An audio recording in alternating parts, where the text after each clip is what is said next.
নতুন পুরনো প্রত্যেকটা ক্রিয়েটরে আমরা কিন্তু কিছু না কিছু ভুল ইউটিউবে করে থাকি। সেই জন্য আমাদের চ্যানেল কিন্তু আজও র্যাঙ্ক করছে না। তো আমি তোমাদেরকে সেরকমই 7টা ভুলের কথা বলবো, যেই ভুলগুলো যদি আমরা করে থাকি তাহলে আমাদের চ্যানেল কখনোই র্যাঙ্ক করবে না। তো ফার্স্ট আমি তোমাদেরকে যেই ভুলটার কথা বলবো সেটা কিন্তু প্রায় প্রত্যেকে করে থাকি। নিজের ভিডিও নিজের ফোনে দেখি। এটা যদি আমরা করে থাকি তাহলে কিন্তু কখনোই আমাদের চ্যানেল র্যাঙ্ক করবে না। বিশেষ করে আমাদের যদি মনিটাইজ হয়ে গেছে সেরকম চ্যানেলে দেখি তাহলে তো সেই চ্যানেলটা ডিমনিটাইজ পর্যন্ত হয়ে যেতে পারে। ওকে, সো নিজের ভিডিও নিজের ফোনে কখনোই দেখা চলবে না। নেক্সট যে ভুলটা আমরা করে থাকি, সাব ফর সাব, এটা কিন্তু সব থেকে বড় ভুল। আমরা কি করি, অনেক বড় চ্যানেলের কমেন্ট সেকশনে গিয়ে আমরা কমেন্ট করি, ভাই আমাদের চ্যানেলটা সাবস্ক্রাইব করে দাও, যে আমার চ্যানেলটা সাবস্ক্রাইব করবে তাকে আমি সাবস্ক্রাইব করবো। এরকমভাবে কিন্তু আমরা সাবস্ক্রাইবার তো বাড়িয়ে নিই, হিউজ একটা সাবস্ক্রাইবার বাড়িয়ে নিলাম, 4,000, 5,000, 10,000 সাবস্ক্রাইবার বাড়িয়ে নিলাম। বাট একবার চিন্তা করে দেখেছো কি, যারা তোমাদের চ্যানেলটা সাবস্ক্রাইব করছে তারা কি আমাদের ভিডিও কখনো এসে দেখছে? কখনোই দেখে না। তারা কিন্তু কখনোই দেখে না, বা আমরাও কিন্তু সেরকমভাবে তাদের ভিডিও গিয়ে দেখি না। হয়তো 10 জনকে সাবস্ক্রাইব করলে একটা ভিডিও হয়তো গিয়ে দেখি। ওকে, সো সেরকমভাবে কিন্তু আমাদের সাবস্ক্রাইবার বেড়ে যায় বাট ভিউজ কিন্তু আসে না। তখন কিন্তু আমাদের চ্যানেলটা অনেকটা ফ্রিজ হয়ে যায়। তো সাব ফর সাব কিন্তু কখনোই করা চলবে না। নেক্সট যে ভুলটা আমরা করি, আমরা কিন্তু আমাদের ভিডিওটা শেয়ার করি। ইউটিউব শেয়ার বাটনটা দিয়েছে মানে নিশ্চয়ই শেয়ার করার জন্য, বাট আমরা কিন্তু ভুল মানুষের কাছে আমাদের ভিডিওটা শেয়ার করি। আমরা ধরো একজন আমার বন্ধু রয়েছে, সে টেক রিলেটেড ভিডিও দেখতে পছন্দ করে, বাট তাকে যদি আমি আমি একটা ব্লগ বানালাম সেই ভিডিওটা শেয়ার করি, সে কি কখনো দেখবে? অবশ্যই না। তো সেরকমভাবে ধরো আমরা 10 জনকে শেয়ার করলাম, সেই 10 জনের মধ্যে সবাই ক্লিক করলো, বাট সেই ভিডিওটাতে 5 জন এরকম ক্লিক করে আবার বেরিয়ে গেল। তখন কি হবে, সেই ভিডিওটার অডিয়েন্স রিটেনশন কমে যাবে, অ্যাভারেজ ভিউ ডিউরেশন কমে যাবে। এরকমভাবে ইউটিউবের কাছে একটা কিন্তু ব্যাড সিগন্যাল যাবে যে এই ভিডিওটার মধ্যে কোনো কিন্তু গুরুত্ব নেই, এটাতে বেশিক্ষণ মানুষ দেখছে না।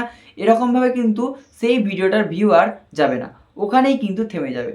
ওকে, তো আমরা তাকে ভিডিওটা শেয়ার করব যে আমার ভিডিওটা পুরোটা ওয়াচ করবে। ওকে, সো নেক্সট যেই ভুলটা আমরা করি, যারা নতুন ক্রিয়েটর তারাই বেশিরভাগ এই ভুলটা করে, ভিডিওর ক্যাটাগরি বা ভিডিওর নিচ।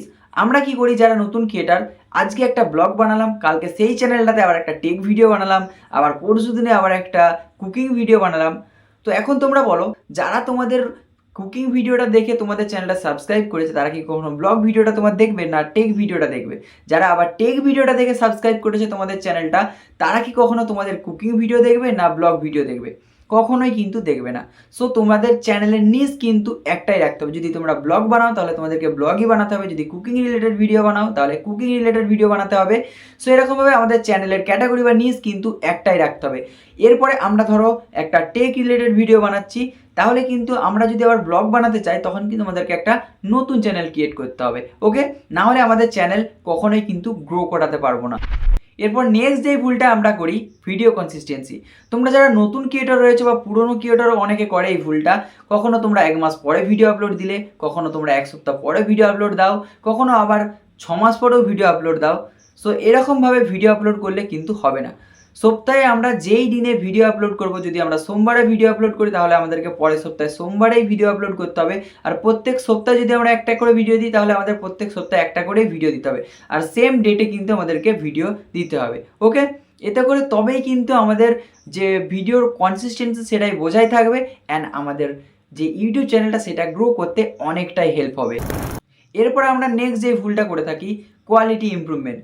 তোমরা হয়তো অনেকের চ্যানেলে দেখবে, যাদের চ্যানেলে যখন তাদের একটা সাবস্ক্রাইবার ছিল তখনও তাদের ভিডিওর মধ্যে তারা যেই ইকুইপমেন্টগুলো ইউজ করে, এখন তাদের যাদের 1 লাখ সাবস্ক্রাইবার হয়ে গেছে তখনও কিন্তু সেই ইকুইপমেন্টই ইউজ করে। বাট এটা করলে হবে না। তোমাদের চ্যানেল যখন গ্রো করবে আস্তে আস্তে তোমাদের যে ইকুইপমেন্ট থেকে শুরু করে একদম তোমাদের যে ভিডিওর যে তোমরা এডিটিং থেকে শুরু করে সমস্ত কিছু কিন্তু ইমপ্রুভমেন্ট করতে হবে। তোমরা হয়তো অনেকের চ্যানেলে দেখতে পাবে যাদের একটা সাবস্ক্রাইবার ছিল, এখনও তাদের 3 বছর 4 বছর পেরিয়ে গেছে, তাদের কিন্তু 2,000 3,000 সাবস্ক্রাইবার আটকে রয়ে গেছে। এটার কারণ কি, তাদের ভিডিওর এডিটিং থেকে শুরু করে তাদের ভিডিওর যে স্ক্রিপ্টিং, তারপরে ভিডিওর যে সমস্ত কিছু ইকুইপমেন্ট সব কিছু কিন্তু সেই ব্যাকডেটেডই রয়ে গেছে। সেটা করলে হবে না, আমাদের যে ভয়েস ওভার থেকে শুরু করে একদম সমস্ত কিছু ইমপ্রুভমেন্ট করার চেষ্টা করতে হবে, তবেই কিন্তু আমরা বেশি বেশি দর্শকদের কাছে, বেশি বেশি অডিয়েন্সের কাছে পৌঁছাতে পারবো। এরপর নেক্সট যে ভুলটা আমরা করে থাকি, প্রপার এসইও।